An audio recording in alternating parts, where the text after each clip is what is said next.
बिस्मिल्लाहिर्रहमानिर्रहीम अस्सलाम वालेकुम नाज़रीन। नई अपडेट में खुश आमदीद ख़वातीन और हज़रात। और यहाँ पर आपको बताते चले कि कराची समेत हैदराबाद में कोरोना वायरस का हमला तेज़ी से बढ़ने लगा।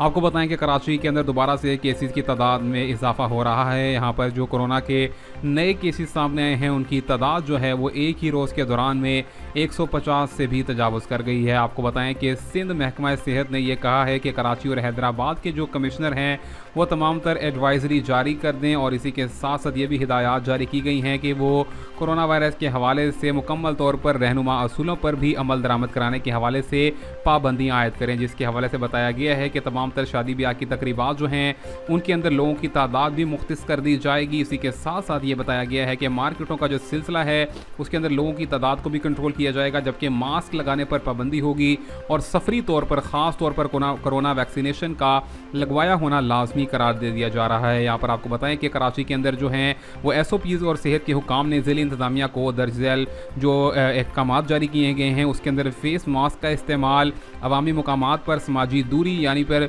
और शादी के अंदर इंडोर तकरीबात के हवाले से 300 से कम और आउटडोर के लिए 500 से कम की यहाँ पर जो अपील दी गई है। दूसरी जानिब शॉपिंग मॉल, मज़ारात, जिम समेत मज़ीद जो ऐसे तमाम तर सेंटर्स हैं वहाँ पर वैक्सीनेशन कार्ड्स की चेकिंग को लाजमी करार दे दिया गया है।